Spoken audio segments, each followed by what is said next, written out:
All right, guys, the next guest is locked into a super pivotal fight in the 155 division against Charles Oliveira at UFC 288, riding a more incredible win streak than Goldberg in WCW 1998. He joins us back on the show. Beneil Dariush, welcome to Submission Radio, man. Good to be back, boys. How are you doing? Still good, still good. Always fun when you pop on, man. This is a weird one, right? You're actually fighting Charles on your 34th birthday. Are we expecting a cake and a song at the post-fight speech if things go to plan? What's the deal here? I would like some cake. You guys are the first one to actually realize that. Yeah, I'll be 34 when I fight Charles, which is, I think this would be the first time I fought on my birthday, which was actually a nice gift, to be honest with you. Why is that? Why is that a nice gift? Most people would be, I don't know, partying, doing all sorts of things. You're going to be locked in the cage, beating the crap out of someone. Why is this a nice gift? I love fighting. Fighting is my favorite thing to do right still to this day. Obviously I'm married, so I like spending time with my wife. I have to mention that. And I love my daughter. I love spending time with her. We can hang out and do whatever. But when it comes to activities outside of my family, nothing comes close to fighting. Dude, did anybody realize that this was your birthday when they were booking? Like, did the UFC say anything? And what was your first reaction when you realized this? Nah, I doubt it. And I was just like, all right, we're good. Let's go. Sorry to jump in there, Cass, but I gotta ask, because we've all had those weird birthdays or like interesting birthdays. Is this like the strangest birthday you're gearing up to ever have? Or have you ever had a weirder birthday that's happened in your past that you can kind of share with us? Nah, this has got to be it. I mean, on my 7th birthday, they cut my hair. Back home in our village, we had this. Our church has this tradition. Like certain kids, they'll be devoted in the church, and they'll grow out their hair for like 7 years. And at that time, I didn't know what that was all about. But besides that, this is the weirdest thing I can think of. At 7 years old, they cut my hair. I looked like a girl for most of my childhood from 0 to 7. I remember, earliest memories I have, like people would call me a girl. So I had two options, was either fight or drop my pants to prove that I wasn't a girl. So, and it typically went 50-50. So I did a little bit of both. You can do both at UFC 288. Whatever you want. It's your birthday. You can do whatever you want. That's why they call it the birthday suit.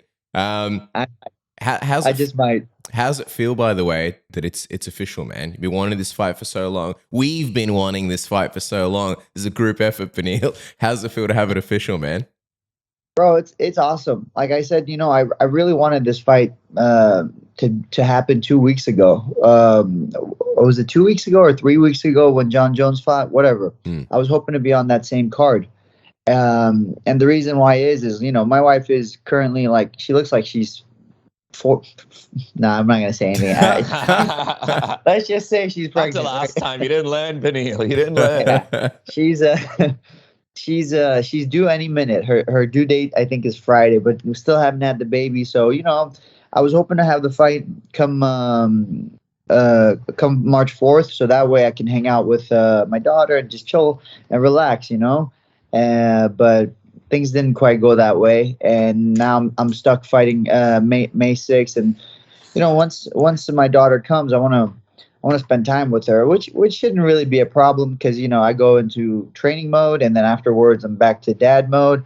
It's just I'd rather not be cutting weight. I guess those are the few things I can think of, and I have to do a lot of extras for recovery and making sure the body's healthy, and just that takes time away from my kids. So that's the only thing that I'm not happy about. But as far as the fight, man, I'm stoked. I can't wait to get my hands on this guy. Do you guys get have anyone that's going to help you anything during that time? Or what's a typical schedule going to look like? Because I just had a kid a year and 2 months ago. And that initial period when they're born, it's you don't sleep basically for a few months because they're up every couple of hours. So how are you going to manage that? I was just looking at old videos, and I got this old video of my daughter, and she must be two, maybe 3 weeks old, maybe less. And I'm just having a talk with her. It's hey, it's midnight. Why don't we go to sleep? And I'm just recording her staring at me, right? So And to be honest with you, like sleep was never really my friend. I for some reason I don't sleep well. Whenever I go to the UFC Performance Institute, the first thing they tell me is, "Hey, you need to sleep better." Blah blah blah blah blah. And it's not like I don't try. I try, but sleep is just not my friend. So How many hours a night do you get? right now I'm doing much better. I'm around like 6. When I fought Tony, for some reason I was doing between 3 to 4 hours, and like good nights were 5. We don't know what the issue was. I even got an EKG and it was abnormal. It was freaking everybody out, but after the fight, everything went back to normal. I don't sleep good. I don't know what it is. I don't sleep good. So it kind of, having a baby doesn't really bother me. She wakes up, I'm already awake. She goes to sleep. Cool. I'll try to sleep too. But if it doesn't work, it doesn't work, You're just like training year long for like having a baby. So when the baby comes, doesn't really disrupt anything. That might actually be the reason. Yeah. Like I'm just been prepared to be a father my whole life. That's why I don't sleep. I should have had kids earlier. Yeah, that's crazy, man. Just a little bit of a detour. I got to ask you, what did you think of Justin Gaethje and Fiziev just the other day? What a fight, man. So happy for Justin. He did so good. I feel for Fiziev as well. He worked so hard and he got so far, but what a fight for Justin, man. Super happy for him. I love what he did, with Justin, if he fights patient, he is an absolute monster. Very difficult to beat. His fights that he lost, even against Khabib, it was just not being patient. If he had been more patient with Khabib, if he had been more patient with Charles, he would have won both those fights. So to see him go out there and do his thing, I was stoked for him. Very, very, very good performance. Maybe his best one, in my opinion. Oh, wow. And did you have it clearly scored for him? Because I know that I spoke to a couple of people and they thought it was a pretty close one. It was close. It was. Like, Fiziev was never out. But I think he won the second and the third for sure. And then the first could go either way. But obviously I'm going to be a little bit biased because I really like Justin. We're friends. But again, I thought all the rounds were very close. It's just Justin made it count more when it was, when he connected. Yeah, in some ways, this felt like it was being teed up for Fiziev, right, to become like a new contender in the division. So the fact that Justin won, in some ways, is kind of good for you, right? Because it's like, all right, someone from the old guard who's already had a number of title shots got the shot. But then I'm curious what you thought when you saw Islam saying, "Hey, I'll fight Leon Edwards in October." I don't understand. Like, what about title defenses? It's like people, I don't know what's going on with him. Why? Maybe he's having a hard time making weight at 55 and he's just like, let's just go to 70 and relax.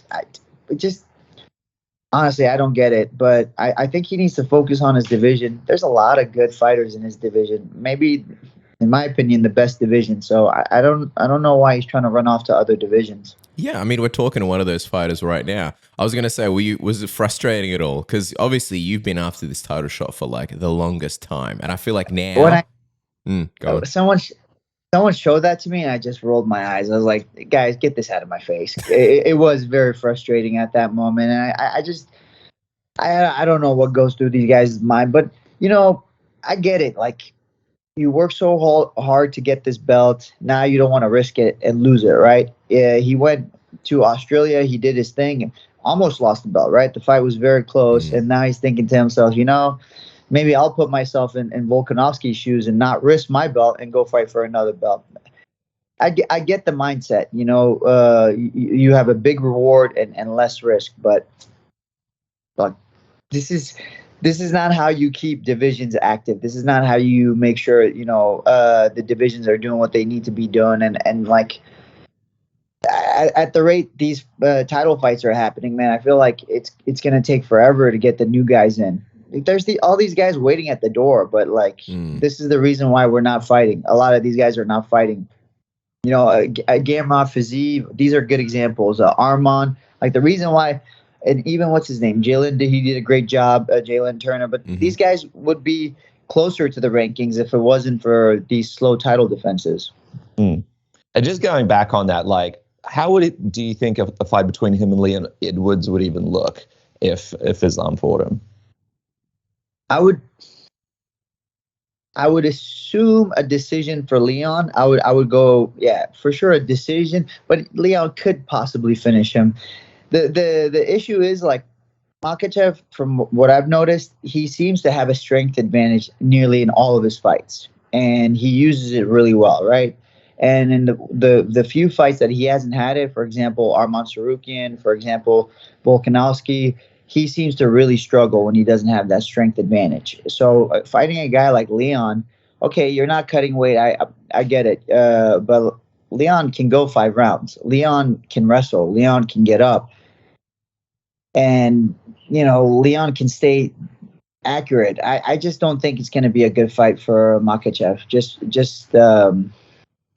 because of the honestly, I've talked about this before, but I think Leon is one of the right now he's the most well-rounded fighter I can watch. He can wrestle, he can strike, he can do jiu-jitsu, and he can put it all together really well, including his feints and head movement. He's a really tough matchup for people. Like, you look like, obviously, you got a lot going on. Was a part of you a bit disappointed that, hey, why isn't it, and I know we've spoken about it a little bit before, but like, why isn't it just me fighting in October against Islam? Like, I've got a kid coming up, I've got things I need to do. It kind of gives you a bit of time to do your thing. Why even have to fight in May? Yeah, like, again, this goes back to my frustration. Why didn't I even get this fight in February? Why did Volkanovski get it, right? Like, all these things, they're for sure frustrated about it. Like, I think I'm,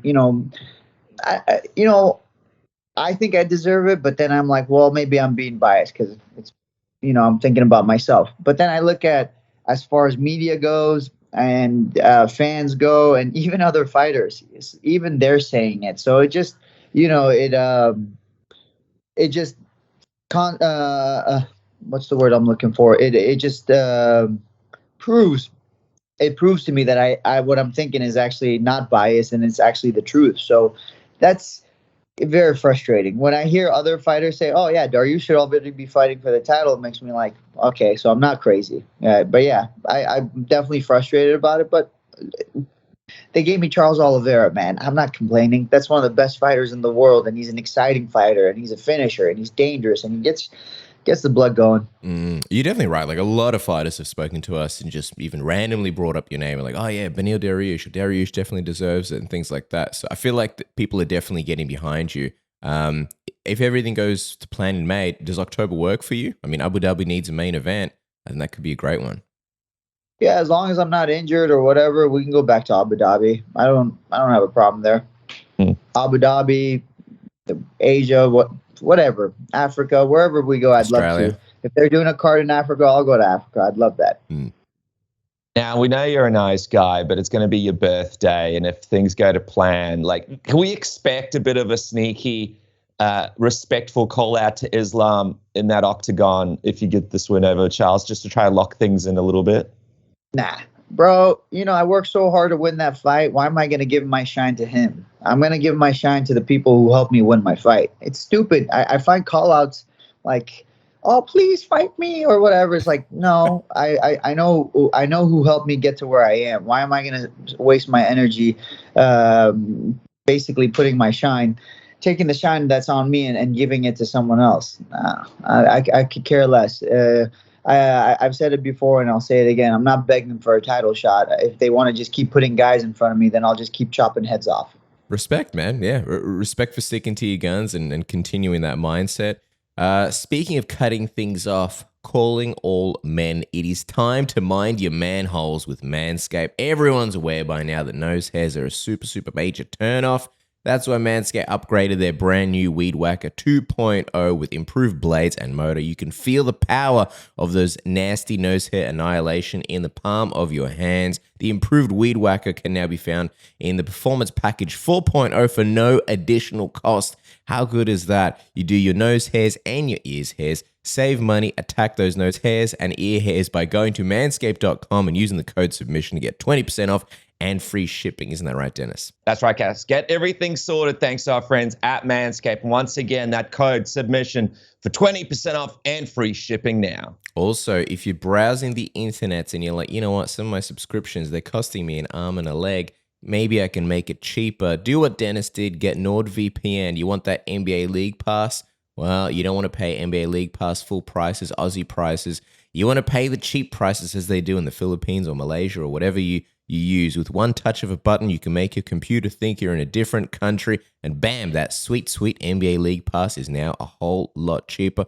Works for all sorts of subscription services. Apparently, Mexican Netflix is the cheapest Netflix. Apparently works for all sorts of other, even like pay-per-view services, streaming services. You can do the same thing for your flights. The same exact flights are cheaper depending on where your computer thinks you're buying those flights from. So you can change your geolocation with NordVPN. Also, NordVPN, best of all, it blocks all sorts of trackers, so nobody can steal your information. Even your internet service provider will have absolutely no idea what websites you're going on. And the best thing of all, even when you're doing that, there's no speed throttling, there's no buffering. So even if you're on the spiciest of spicy websites, everything's still playing in crispy, smooth 4K. Isn't that right, Dennis? That's right, man. And this is exciting times because right now you guys can grab this exclusive NordVPN deal that they're offering at nordvpn.com/submission. Where you guys get a huge discount off your plan. Plus, get this, 4 additional months for free. That's right, 4 additional months for free. Huge discount off your plan. It's completely risk-free with Nord's 30-day money-back guarantee. You could click the link in the description below or jump to nordvpn.com/submission now. Get that massive discount for 4 free months for free now, Cass. Get it done, man. All right. Beneil, just going back to you and Charles Oliveira, got to ask as we sort of let you go, have you had any new thoughts on this matchup? Because I know you do a crazy amount of tape studying, and you mentioned last time it's going to be a pretty exciting, high-paced fight. But with all the tape studying that you've been doing, anything new that you've picked up on, any new thoughts since we last spoke? Yeah, I mean, I've been studying. I'm picking up details, but the general thought hasn't really changed much. I believe it's going to be same as I thought. It's just I'm noticing details here and there, that things that he does that I actually really like that he does. It's very good, and so I need to find a way to take advantage of those things. You know, turn his best weapons against them. And I got to ask, man, I know sometimes the body's a little bit sore as we wrap up. I mean, you got the kid coming. We've got a lot of things happening. How are you feeling right now? Give us a little check-in as we wrap up. Physically, mentally, give us a little update. How's everything feeling? How you doing? Physically, always banged up. It's nothing new. You know, my shins hurt, my face hurts. Today I had sparring with it was just Giga actually. I sparred yesterday. I had about 5 rounds yesterday, and then I did 3 rounds today, and it was just Giga. And Giga, like, if you do something good against Giga, he'll be happy, but then also he goes nuts. And so, you know, I had a few good moments, and Giga's like, oh, that was great. And then boom. Then I was like, oh, great. So it's really such a blessing having Giga, because his style, the way he can attack and the way he moves, it's so good. His knees, his kicks, his elbows, like he does it all. And so I got beat up a little bit by Giga today, but that's okay. You know, I'll get my chance. I'll just hug him next time I see him. And that'll be my turn then. So a little banged up physically. Spiritually, I feel awesome. I'm in the right place, you know, and that's pretty much it. And I'm just, at this point, the thing I'm most so excited about is making sure, you know, my daughter comes and I get to spend time with her. And like I don't miss practice. I love practice. I love training. I love watching tape. I love that stuff. Like that stuff really doesn't bother me. The stuff that bothers me is like, all right, get in the ice bath. All right, cut some weight. All right, sit in the sauna. All right, your weight's high. Go walk or do stuff like that. It's just, you know, these things take an hour or hour and a half to 2 hours of your day, and I'm just like, I don't really want to do this. And then the skinnier you get, the crankier you get. So those are the only things I'm not really happy about. But besides that, I can't wait to fight. My coaches right now are all just like, hey, calm down. They're like pulling me back, and I'm just like, yeah, you know, let me have a good time, basically. Well, you definitely will on May 6th at UFC 288. That's going to be on Sunday, May 7th here in Australia and New Zealand. Few people get to work their dream jobs, but it looks like you're doing exactly that, man. You got your perfect birthday gift at UFC 288 against Charles Oliveira. Follow the man on Twitter and Instagram at Beneil Dariush. Beneil, always our pleasure chatting with you, man. Thanks so much for popping by, and I'm sure we'll chat at least one more time before the big fight. Yeah, thanks, boys. Definitely do one more chat for sure. Maybe a couple of weeks out, and then Yeah. we'll talk after the fight too. Awesome, man. Thanks, Beneil. Have a great one.